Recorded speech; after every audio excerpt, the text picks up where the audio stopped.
Strictly speaking, my brain isn't conscious because my brain, in fact, doesn't even exist unless I render it, right? So if you're playing Grand Theft Auto, I'm playing a VR version of it. I got the steering wheel in front of me. I'm holding the steering wheel. If I look to the side, I no longer render the steering wheel, and there is no steering wheel. When I look here, I render it, and now there is a steering wheel.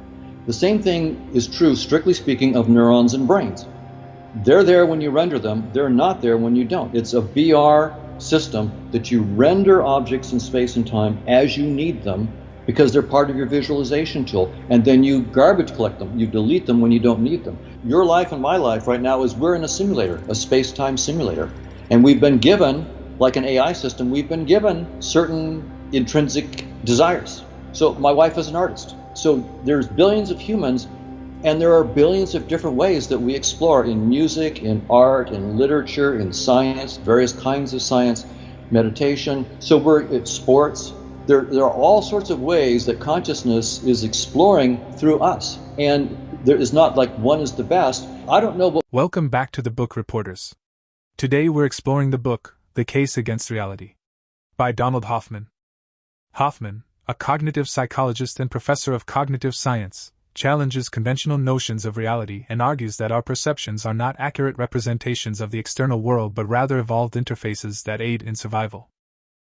The book starts by questioning the assumption that our sensory experiences directly reflect the true nature of the external world. Hoffman introduces the interface theory of perception, which posits that our senses act as interfaces that simplify and construct useful representations of the environment rather than providing an accurate depiction of reality. He argues that natural selection favors perceptions that enhance survival and reproduction, not necessarily those that reveal objective truth. So none of this is real in the way we think is real. In the way we have this intuition, there's like this table is some kind of abstraction, but underneath it all, there's atoms. And there's an entire century of physics that describes the functioning of those atoms and the quarks that make them up. There's many Nobel Prizes about particles and fields and all that kind of stuff that slowly builds up to something that's perceivable to us, both with our eyes, with our different senses, as this table. Then there's also ideas of chemistry that over layers of abstraction, from DNA to embryos, to cells that make the human body. Right. So all of that is not real. It's a real experience, and it's a real adaptive set of perceptions. So it's an adaptive set of perceptions, full stop. We want to think the that perceptions are real. So their perceptions are real as perceptions, right? They are. We are having our perceptions, but we've assumed that there's a pretty tight relationship between our perceptions and reality. If I look up and see the moon, then there is something that exists in space and time that matches what I perceive. And all I'm saying is that if you take evolution by natural selection seriously, then that is precluded. That our perceptions are there. They're there to guide adaptive behavior, full stop. They're not there to show you the truth. In fact, the way I think about it is they're there to hide the truth because the truth is too complicated. It's just like one of the key concepts in Hoffman's argument is that evolutionary fitness is more important than truth. He presents the idea that our perceptions, shaped by evolution, prioritize fitness over the true representation of reality. Evolutionary pressures favor perceptions that enable effective navigation and interaction with the environment and successful interactions with people. Hoffman's supporting examples, like the sharpness of the limb ball rings of the eye, are interesting to learn about. He also gives us a background in some marketing projects, or police cases, where he's applied a combination of psychology and cognitive science to explain a person's motivation, desire, or attention. It's a quick, fun tangent. Ultimately, Hoffman comes to the conclusion that consciousness doesn't arise from evolution, but that it precluded and created evolution.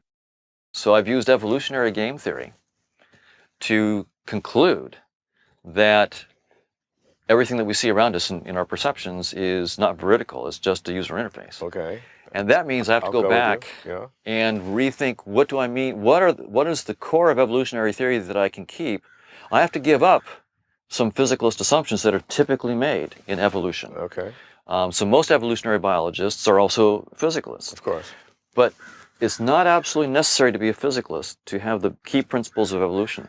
So you need replication, you need selection, and you need some kind of genetic material to pass on the variations. Right? Yeah, but are you saying that consciousness began that? Was there before the process of evolution That's right. began? That's right. I say that with tremor in my voice. Absolutely. So for me to be entirely consistent, if I'm going to actually say that consciousness is fundamental, then I'm saying that the Big Bang itself is something that has to be understood from within a framework in which consciousness is fundamental.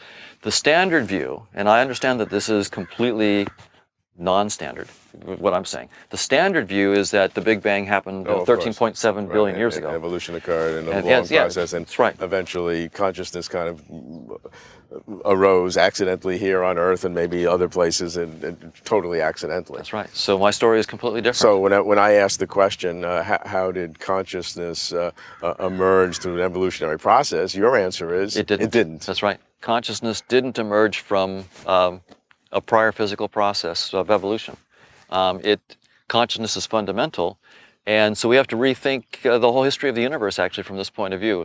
Hoffman also makes the case that space, time, and all the objects within it are just features of our perceptual human interface with reality. He goes on to explain the differences of the Einstein general relativity, macro-universe, and the quantum, micro-universe. He spends some time explaining how foreign and indefinite quantum mechanics is. His use of the double-slit experiment to prove his case will get you thinking.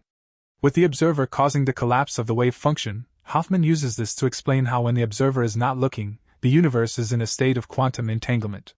But when the observer is viewing the experiment, reality isn't changing, we're just viewing it through a human filter or interface. Been done in space-time, but now physicists are saying space-time is doomed. There's no such thing as space-time fundamentally in the laws of physics. And that comes actually out of gravity together with quantum field theory. It just comes right out of it. It's a theorem of those two theories put together.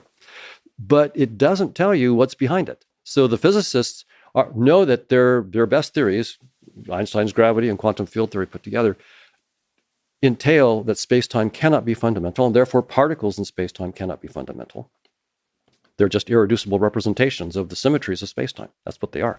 So space-time, so we put the two together. We put together what the physicists are discovering, and we can talk about how they do that. And then the new discoveries from evolution of natural selection. Both of these discoveries are really in the last 20 years. And what both are saying is space-time has had a good ride. It's been very useful. Reductionism has been useful, but it's over.